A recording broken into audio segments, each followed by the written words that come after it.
All right. So everyone, welcome to this webinar, which is called, I'm going to talk about the cloud transformation journey of a financial services company based in the Middle East. But before we go there, just to remind you, like Jamie was saying, just register for Ascend. It is going to be fun in Florida. You will learn a lot, and you can still feel like a tourist. So if you want to do that, just register and be in Orlando on the dates. And another important thing before we move forward, at the end of this webinar, you will be getting a link to give your feedback, and it is very important for us. So just please complete the survey, and the participants stand a chance to win a cool Beats wireless earphone. So you never know, you could be the one. Just complete the feedback after the webinar. And now a quick introduction to Datavail. So I have been working with Datavail. That is my company. It is like 15 years old company. We have 1,200 plus consultants working across 5 different countries. We are in the US, the Canada, the Colombia, Sri Lanka, and India. India being our major offshore center. We have like wide variety of services. We work in cloud ERP. We work in data management analytics and several things. So the most important thing that I want to highlight here is like our partnership. If you see, we are partner with Oracle, we are partner with Microsoft, AWS, and when it comes to the certifications, you can see that we have 18 batches from Oracle. So that is the highlight. Now, before I take you further, I just wanted to stop by for a second and let you know what is in for you today in this presentation.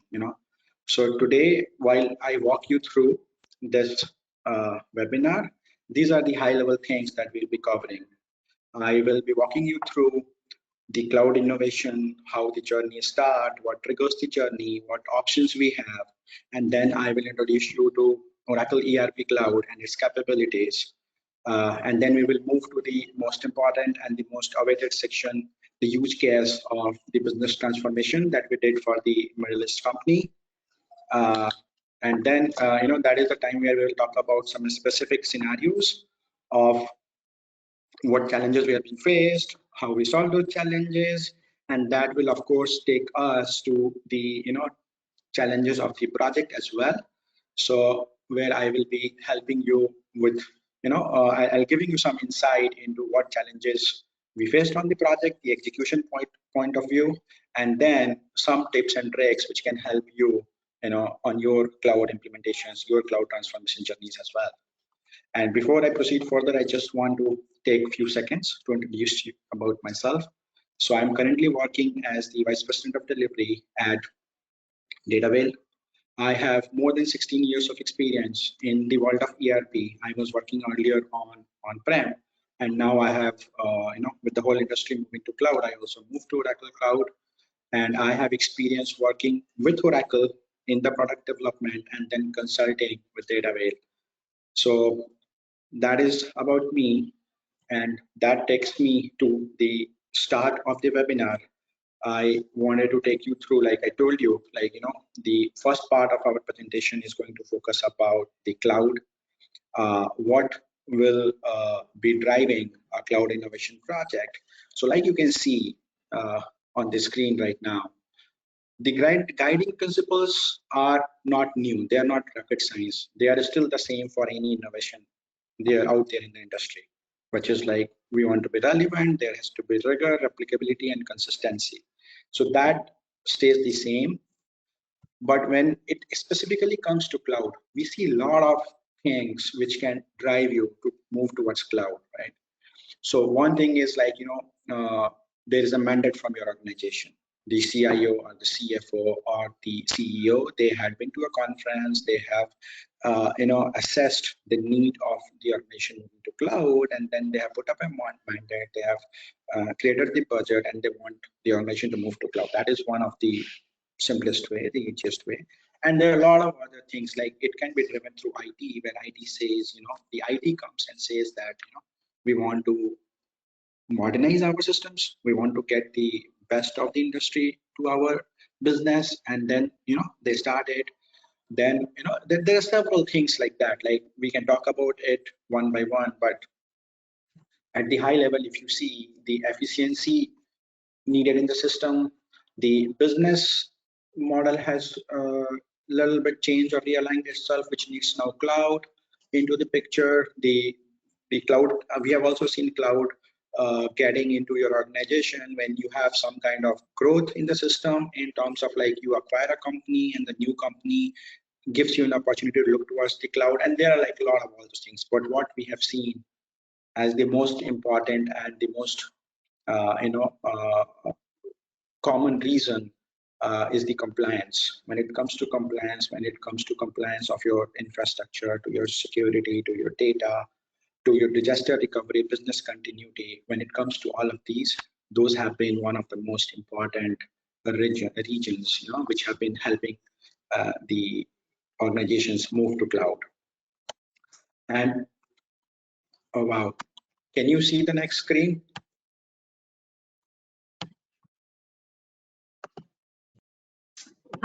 We can see the what's driving cloud innovation with the words. Yeah. So it was stuck. I'm sorry. Now it is open for me as well.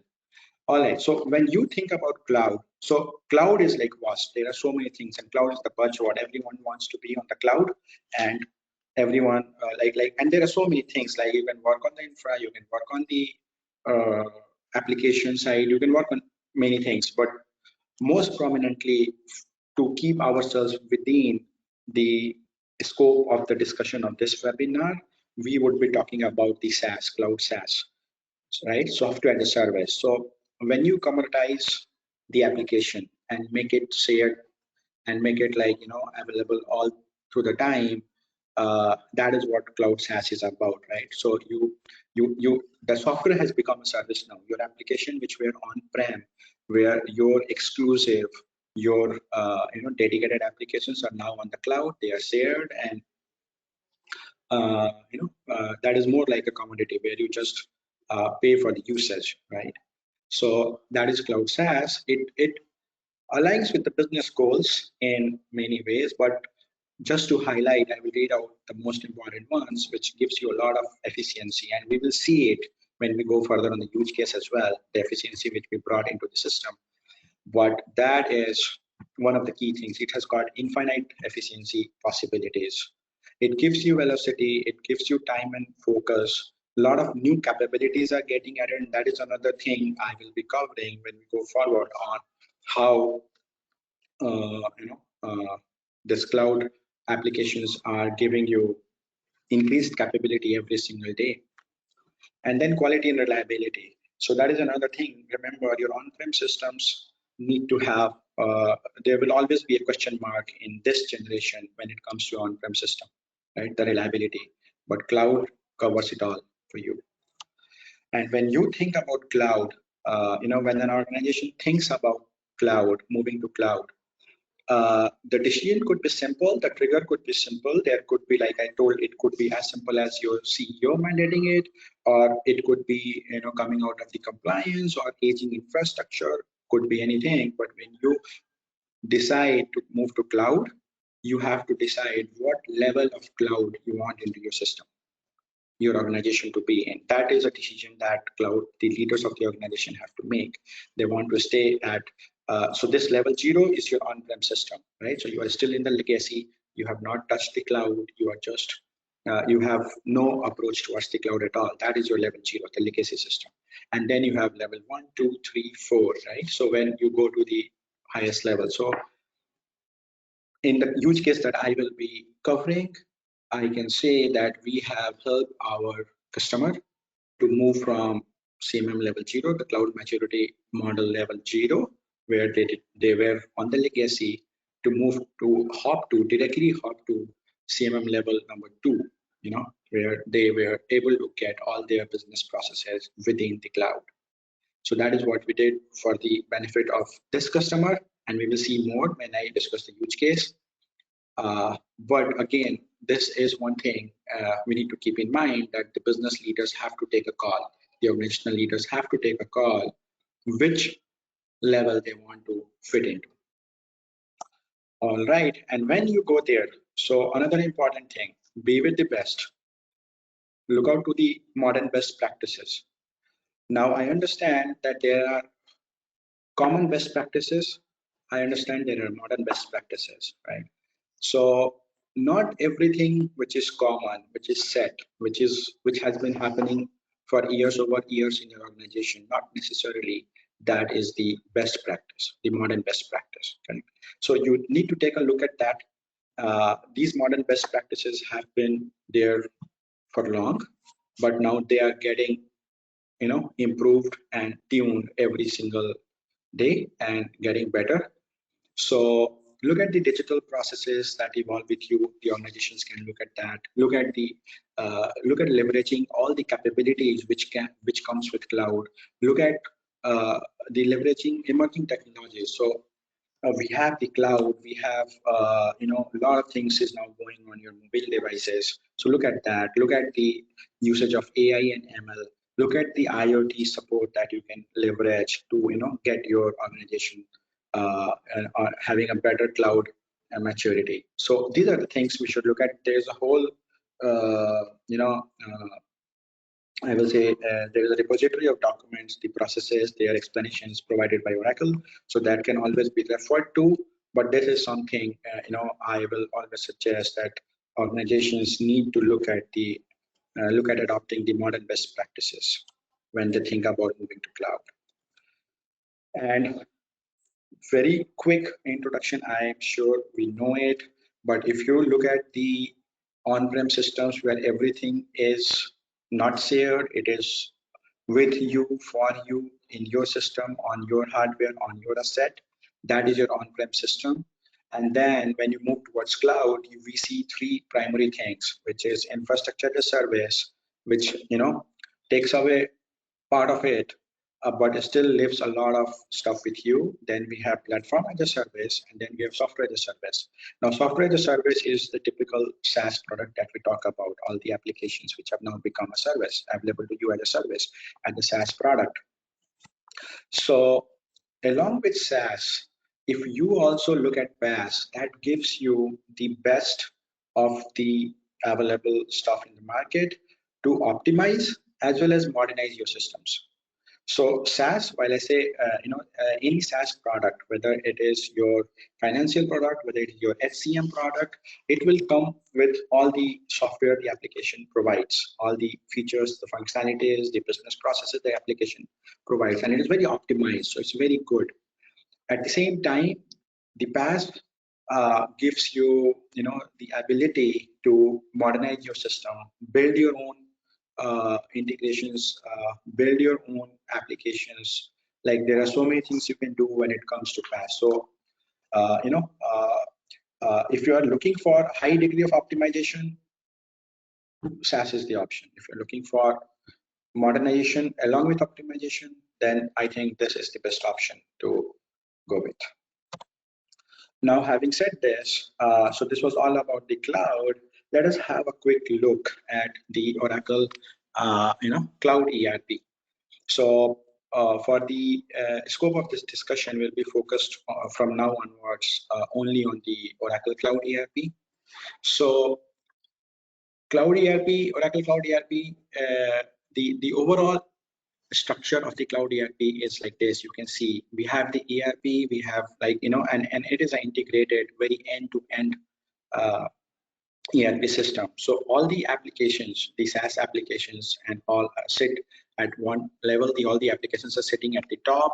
Behind that, we have the UX layer. Then we have the processes and workflows. And then we have the analytics, the data model, and at the bottom of it is supported by Oracle Cloud Infrastructure. So that is the stuff, and it gives us like a very immersive user experience. It brings in all the capabilities that we were talking about of the, it leverages all the modern technologies. It brings in the benefits of AI and ML for you. It brings the consistency of look and feel. It, whether you are working in the ERP or you're working in the HR or you are working in the procurement, it makes you feel like, it is just one system. And that is like, that has been standardized so much across the cloud ERP. So that is what Oracle Cloud ERP gives you.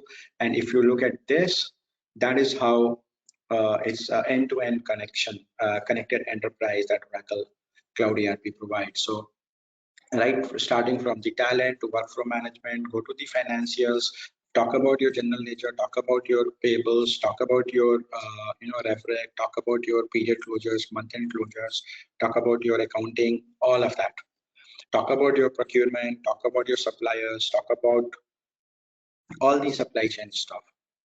Talk about project management, talk about performance management, whatever you need, like, you have it, the incentive compensation, you want to work on the revenue management, you want to work on the risk management, like supply planning, demand planning. There is one application which gives you everything, and it helps you at the bottom with all the latest embedded EI. And it is very secure. It has, and we will see a little bit about security as well when we go forward, but it is very secure, and it gives you the it gives you the control that you need on your data, on your roles and everything. So that is what uh, I mean when I say the end-to-end connected Oracle Cloud ERP system. All right. The another thing we need to know about cloud is the rapid adoption and the continuous innovation which is going on. So if I take you a little bit back in the on-prem system, and for now I will take you to the EBS, the Oracle on-prem system, for a while. So a typical EBS adoption cycle was like spread over years, right? On an average, like close to 3 years. So if you want to adopt that, it was like a multi-year cycle. You have to go through a lot of effort and a long wait time to realize the system, which is not here in the cloud. The adoption is like pretty quick now. Enterprises are coming up live with their system in 4 months, 5 months, and 6 months. And then the upgrades in the on-prem system used to be like, there were major upgrades, technical major upgrades, and they used to come at very long duration, after a long duration. So like the 2009 upgrade of Oracle ERP, 2015 upgrade. So like they were like the major upgrades that we see. But if you look at the cloud, you get quarterly upgrades. So you are upgrading your system and staying on top of it every year 4 times. If you now have an idea and you want to get that idea implemented, get into the system and get the innovation done for you, it is very fast now, right? Because you are getting all of this in 4 times in a year. So, and you're always just staying on top of the system, so it gives you rapid adoption and continuous innovation, both, best of both the worlds, So that is it. And with this, I want to bring you up to the case study of the Middle East financial services company that I wanted to talk about. So if you look at the on-prem systems today, what are the challenges they face? So they have a lengthy upgrade cycle. They have infrastructure which has grown complex over years. It is aging, and the cost of infrastructure is becoming a matter of consideration for the organization. Now, the on-prem systems were very powerful. They give you all the control you had, and you ended up building extensive integrations and customizations, all the way, like, to an extent, I won't hesitate to say that some of the customizations were very risky also, right? So a lot of integrations, extensive customizations were allowed and have been done on your on-prem system. And your data, again, like, gets disconnected. Now, you don't have that control on the data. There are multiple systems which are holding the data. Data is flowing from one system to another system. And then you have multiple data massaging happening. So at one point of time, you do not have the control and connection of the data that you really need in your system. And then, of course, reporting analytics has always been the ask for all the ERP, including Oracle Cloud ERP. So with these challenges, it was looking like an uphill task, even for the customer that I'm talking about. The challenges that they were facing was, their infrastructure was aged, and they had to upgrade the infrastructure. That cost was high, and that triggered them, that made them think about whether they invest here in the infrastructure and they continue to cover all the risks that comes along with being on the older system, or they look forward, they move to the best of the industry and move to cloud. So that is what was one of the triggers for our customer also. And then they had the total cost of ownership was growing.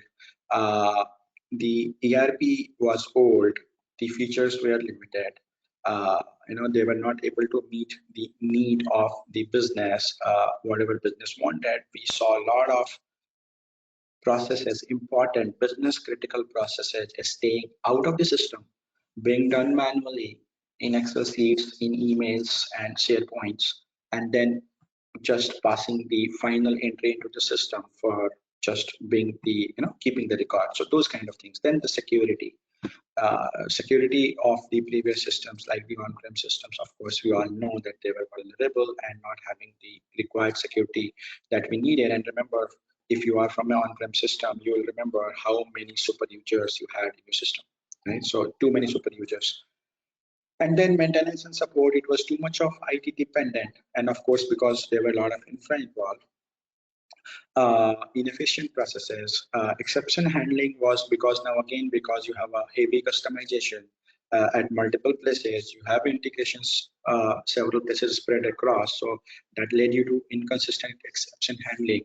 And not all the workflows were aligned properly with what business actually needed, right? So with all these challenges of the on-prem systems in general, and with this customer in particular, it was looking to them quite an uphill task to actually, modernize their system. And then that is where they started thinking about looking forward, looking beyond what they have in their pocket right now, and see what industry and Oracle can offer to them. So that was the trigger, one of the trigger. When they wanted to,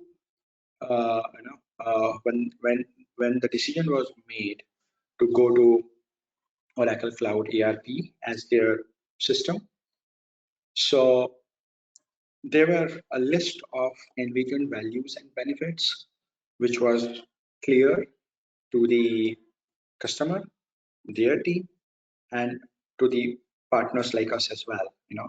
So they're on your screen. I don't want to read all of them, but some of them were like pretty simple. Like they wanted to reduce their dependency on the IT support. Business did not want to depend on IT too much all the time. Their HCM, the human resource management system, human capital management system, that needed a very good overhaul, and I'm going to cover that in a little more detail in the next few minutes. But that needed some overhauling, and they wanted a better control on their HCM processes. Their suppliers needed an overhauling as well. So supplier management, their processes were like too many manual processes, and I'm going to cover that again on the next slide a little more in detail. But these were like some of the things that they really wanted to get better at when they go to the new system, right? So yes, so let me take you, and I'm going to slow down on these slides. So these two slides, this one and the next one, because I'm going to talk to you about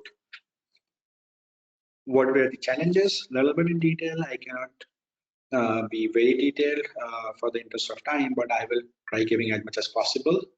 How it helped, what were the challenges they were facing, how it helped them, and to get that stuff done in the cloud ERP. So one of the things about their recruitment and onboarding. Yeah, so this is what I want to talk about for a while. So they were using their on-prem system and for recruitment and onboarding, and the resources, the entire system was, of course, in the previous legacy on-prem system, but a majority of the process was done outside the system through emails, through chats and paperwork. So all the onboarding contracts, there were 14 of them. They were all outside the system.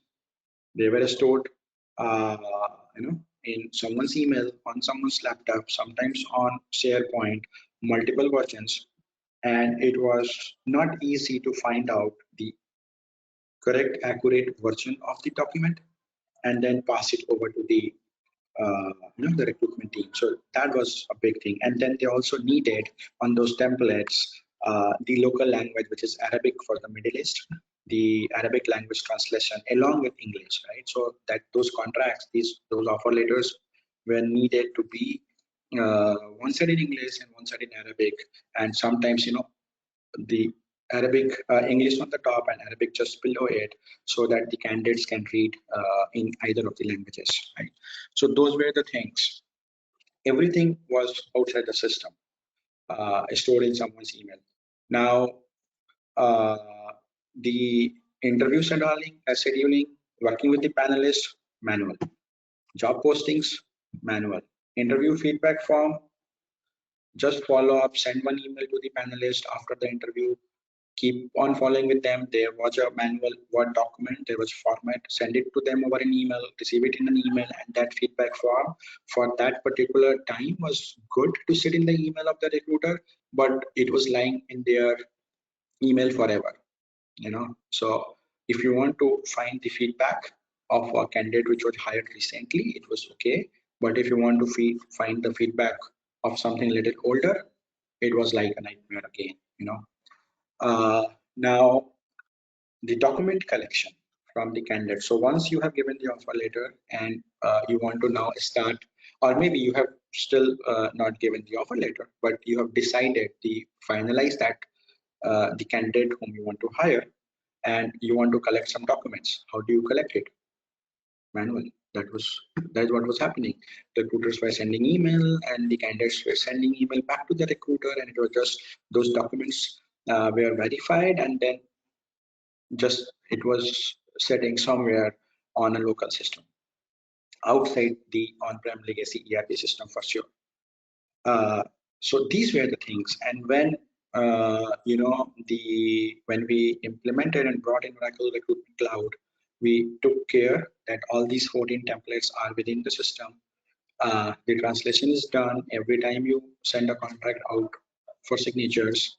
All the integrations were in place. The recruiters were now able to look at and send the meeting invites to panelists right from the system, collect the interview feedback right in the system, collect the documents from the candidates even before the offer letter is released through the system, collect the documents, and let's say once that candidate is hired and transferred to HR, the documents which you collected from the candidate even before the candidate was a pending worker, even prior to creating the pending worker for that, those documents were collected through the system, and when you transfer the pending worker to HR as an employee, those documents were moving from ORC and going and sitting in the document of records of the particular employee. So that was like kind of the overhaul we did, and now the entire recruitment to onboarding till the time the employee is actually transferred to the HR is automated. It has all the necessary approvals in place. You have approvals for acquisitions, you have approvals for offer letters, like all those things, the notifications to IT, notifications to other departments, all of those have been taken care of, and now they have a very much automated in the system immersive recruitment and onboarding process. So along with this, we also Oracle also provides work-life solutions as one of the solutions which can be used. Post-COVID, we have seen a lot of focus of employers, thinking about employee well-being. So Fitbit integration, and it has integration for Apple and Samsung Health as well. So all of that is done. We did Fitbit for this customer. So that employee well-being, the focus post-COVID, and employees were loving it actually. That is the feedback we received. So that was brought in place. Learning and development was brought in. Employees were able to get to the courses, get it reimbursed, complete the mandatory trainings. Now HR help desk is a very small thing, but it helped a lot in their the HR team, where you can just create a ticket, it automatically gets assigned to the right person based on their tickets and availability and all this stuff. So that was like the other things, along with the one major overhaul we did on the recruitment. Now I also want to stop by for a while and talk a little bit about the sourcing and the supplier contracts and how Oracle Cloud ERP help the business, the customer, get better at it. So the process of getting, the entire process of RFQ and all the way till awarding the contract and getting the PO created, all of this was manual. So you create an RFQ, you initiate the bidding process, you go through the proposals, you go through the quotes, you select the supplier, you award the supplier. It was all done through paperwork, on phone calls, in emails, all the way till awarding the contract to the supplier. And then all the way till the time the PO needs to, and the PO was of course getting created in the system, but everything prior to that, the entire supplier management was manual. Outside, not only manual, it was outside the system, being done, like I told, on phone calls. Like we had instances where business was awarding the contracts to the suppliers, right, by making just a phone call. Just call them, tell them that yes, you have been awarded, go ahead. So it was like that. And then suppliers did not have a self-service portal for themselves. So that was also brought in. And then a lot of tracking was brought in regarding in this process, right? So suppose you want to see how many, like you want to get the analytics around the bidding process, for example, right? Suppose you want to get information about, you want to see how many, against a particular contract, how many invoices and payments are pending or done, right? So all those things. So we brought, like, this was a major overhaul, which was completely manual outside the system and without any continuity in thought. But we brought all of that inside the Oracle system and automated it, brought everything as per the business needs. In addition to this, and now again my screen is frozen. So Jamie, can you see my screen? The next slide, it is again frozen. I'm sorry.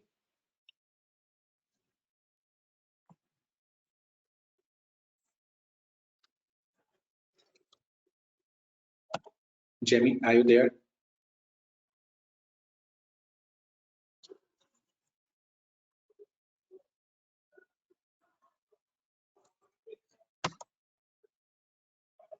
Nikita, are you there? Can you see my screen? Shant, I can see your screen. Can you see the next slide? Like, not this slide, but cloud ERP HCM value and benefits. And then you see the overall recruitment process, correct? I can, yes. We're good there? Yeah, Nikita, this screen is stuck. So give me a second. I'm just trying to bring it back.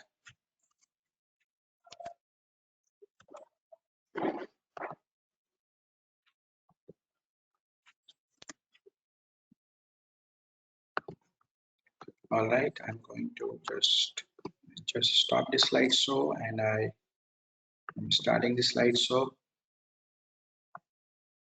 All right, so sorry everyone, I'm back.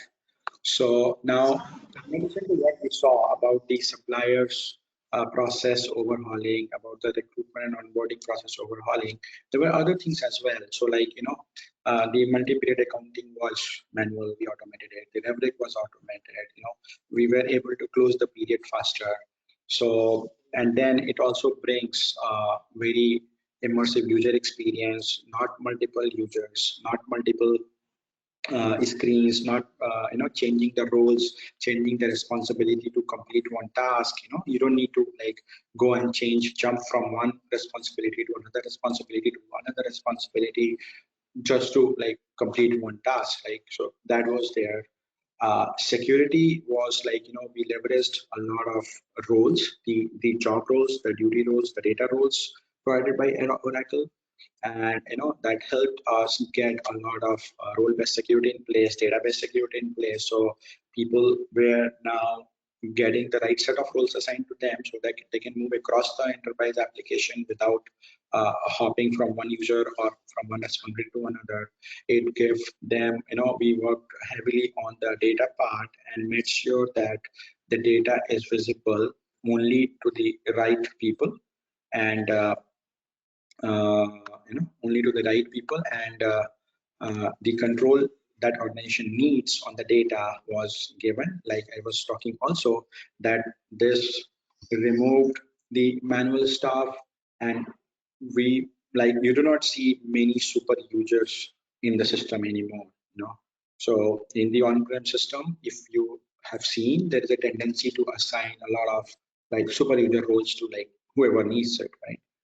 Or whoever needs it frequently. So now it also gives the other benefits also that the business was able to get was on the upgrade downtimes. So now we all know with Oracle, the quarterly upgrade, you are always on top of the release. You are not waiting for new features to come once in a year or once in like 18 months. You are always on top of it. You are always able to leverage the best, whether you use it or not. You are not forced to use it, but it is there for you, right? So all the new features. So whatever Oracle brings in every release, you can see what you need. You need to enable it, you enable it. You don't want to use it, you just let it stay in the system, but you are not restricted, or you are not forced to stay away from it. And the downtime for that is very less, right? You got a better disaster recovery as compared to your on-prem system, and the analytics, right? So analytics is one pain point for every ERP, and that was like enhanced with a lot of new reports being developed, and which suited their business. Like in addition to Oracle provided reports, the standard report, out-of-box reports that Oracle provides, we developed like close to 50 new reports, custom reports for this business, to make sure that they have all the right tracking, visibility, and transparency of their organizational data. All right. So that was about this. And thanks to something that the screen is again frozen. So I will use the same trick which I used last time. I will go to this, and then I will restart the slideshow. I hope that works. So with this, that was about the use case that I wanted to discuss. I know you may have questions, and I will be in the next few minutes slot to talk about the questions. So, and hey, someone needs to Nikita, yes, I muted. All right.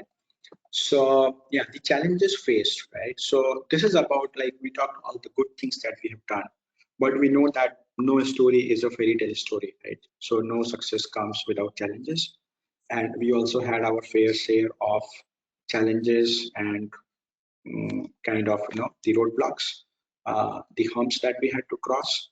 So I tried listing few of them here, which are like common things which needed me to tell it to you.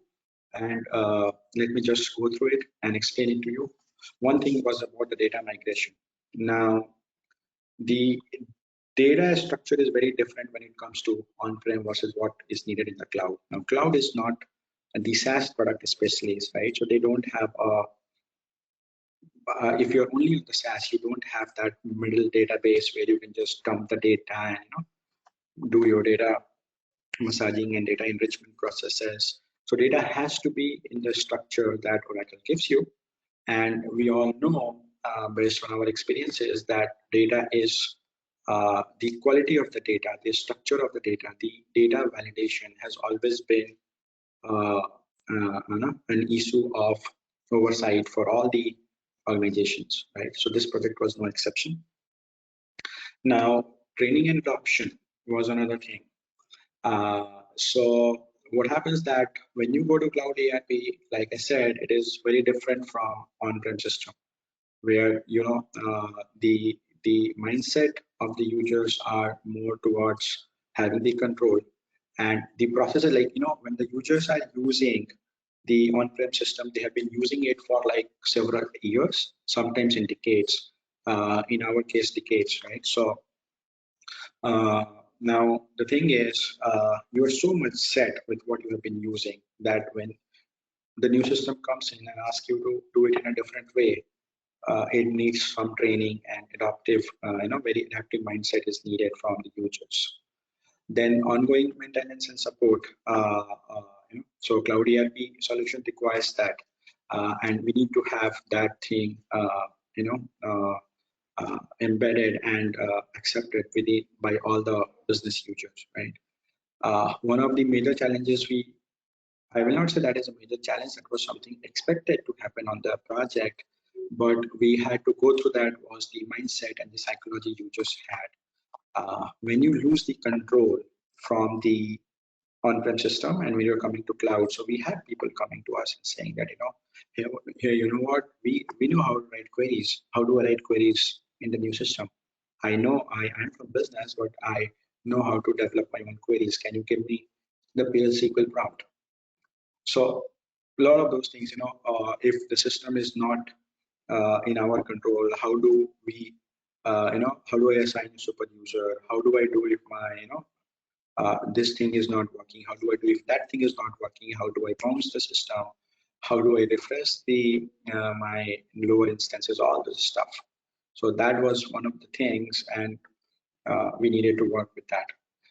Now, another challenge is the resource gap and skill challenge. This is not specific to this project. This is neither specific to Oracle Cloud project, but Oracle Cloud has this challenge. Like you will have people, like any cloud project, you will have people challenges there. Here, you will get the challenge of the resources, and the world of cloud is a fast-moving innovation happening every now and then. So the old mindset of having a dedicated resource for doing one activity only is not going to work out. So, so that was one of the things we also faced, our challenges. Another thing challenge that we faced on the project was about requirement management, requirement management, change management. How do I control the requirements? Because again, users are not to be blamed, but they have the tendency to keep asking for new and newer things, even if it is late in the game to ask for, right? And they cannot be blamed for this, but it is true that it happens. And then also another challenge that we faced was about the, there were not enough pre-prod, the lower instances before we went live, So we need to make sure that that is addressed. So all of these challenges I want to, and it is again stuck. Wow.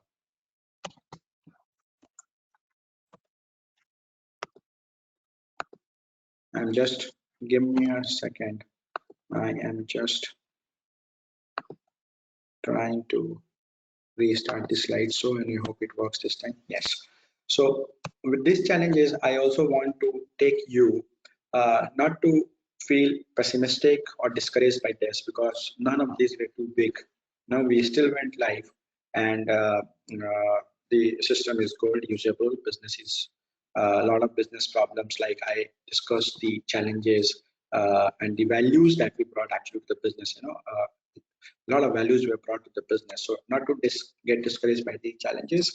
There are some of the lessons learned, and I will say these are my piece of advice, the tips and tricks which can help you get better when you are on your own implementation, right?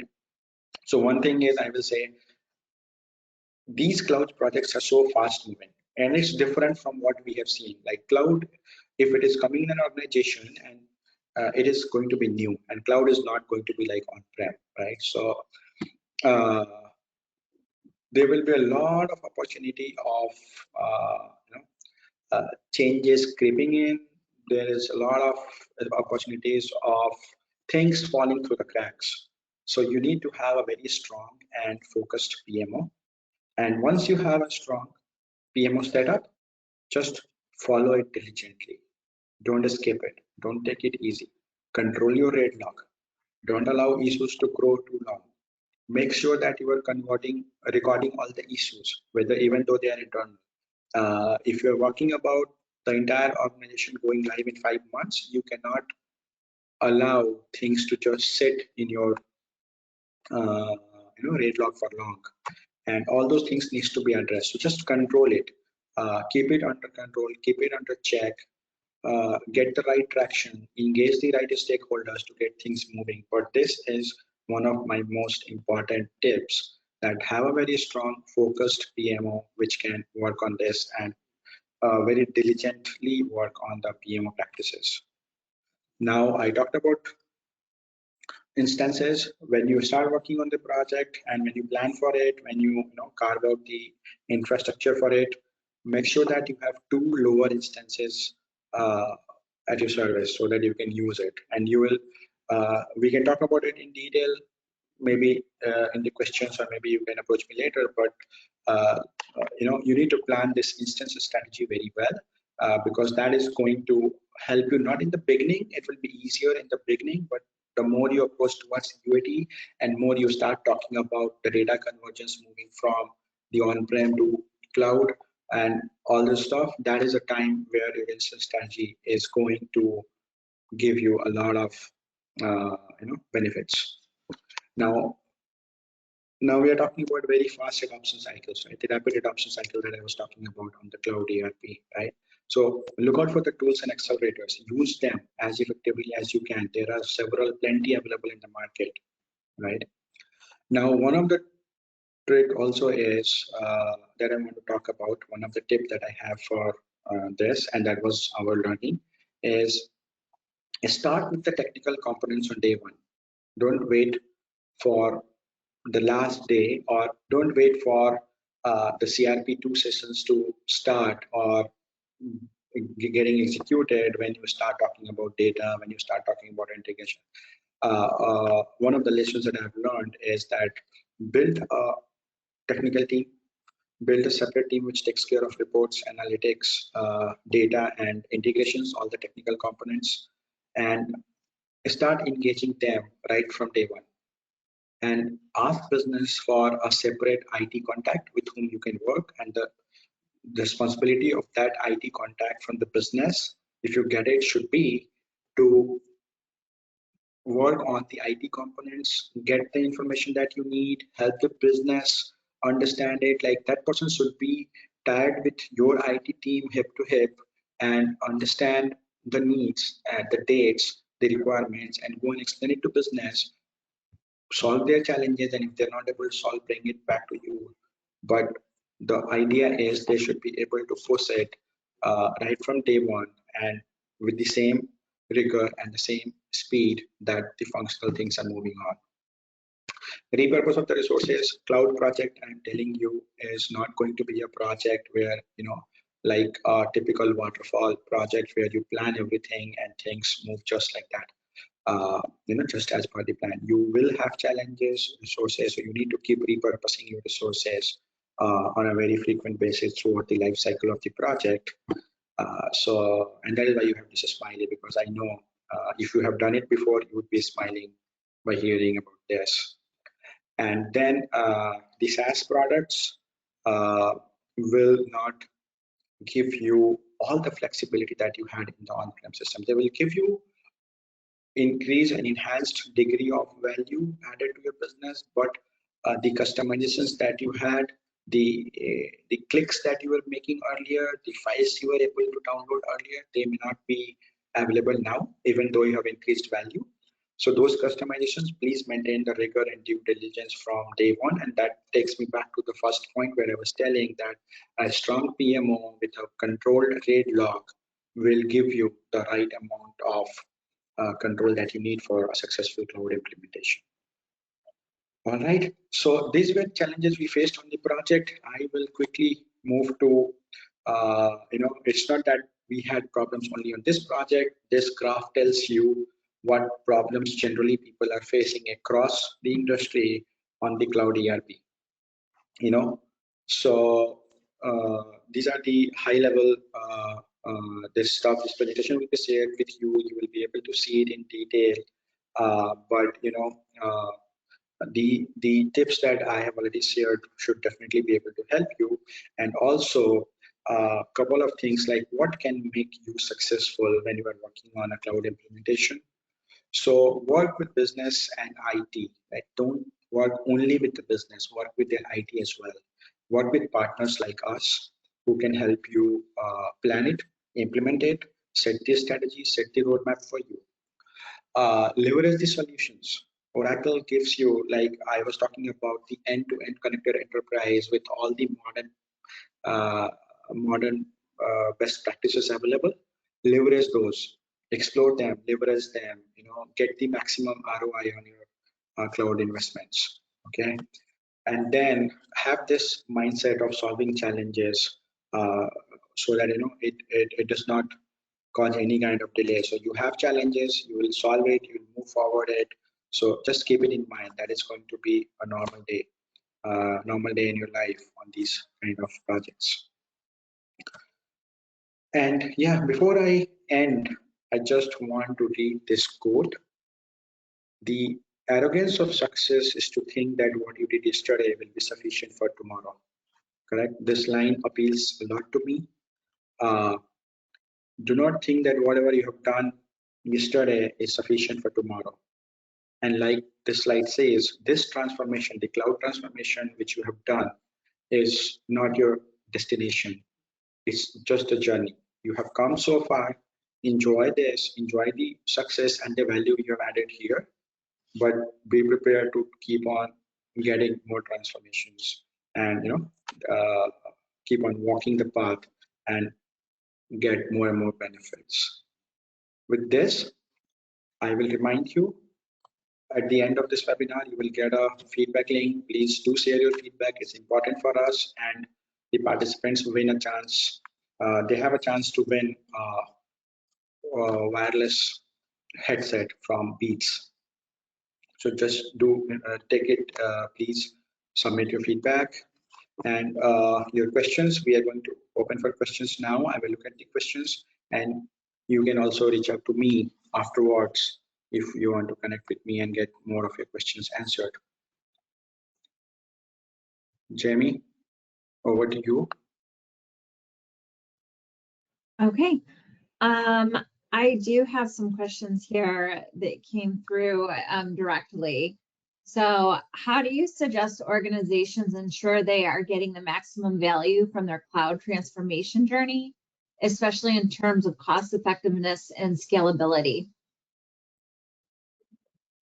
Okay, yeah, so that is what we were talking about in the beginning. So when organizations take a call to move to cloud, and the trigger could be one or several, but once they take a call to move to cloud, first and the most important thing, and I'm again stuck with my screen because it's not moving. I could have taken you back to the slide, but let me just see if I can take you back so it is easier for you to look at it. Yes.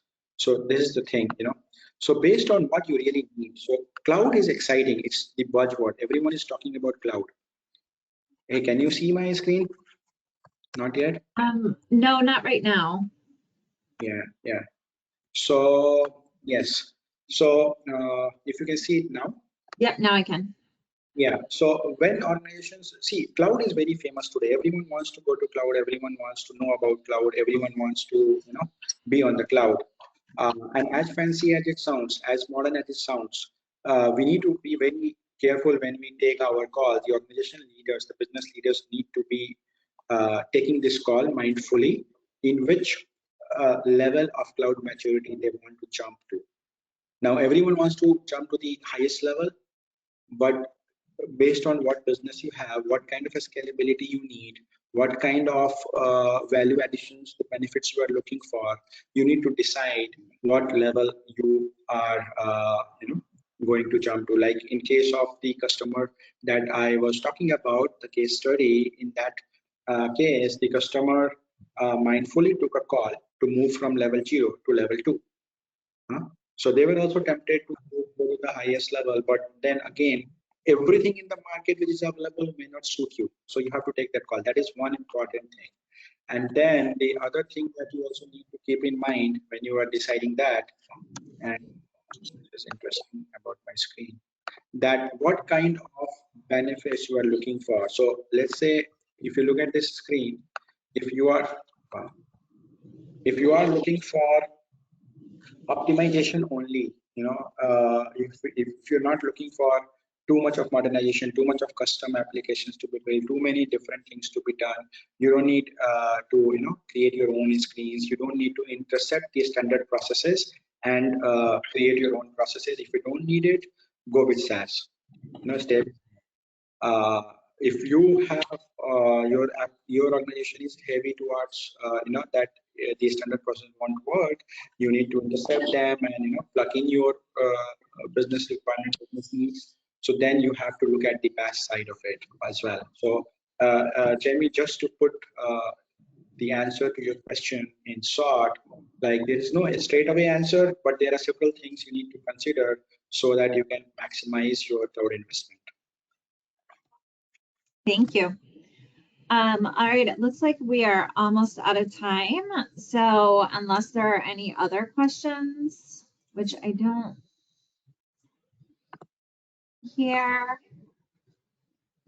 I want to say thank you so much, Nishant, for presenting today. And that concludes our webinar.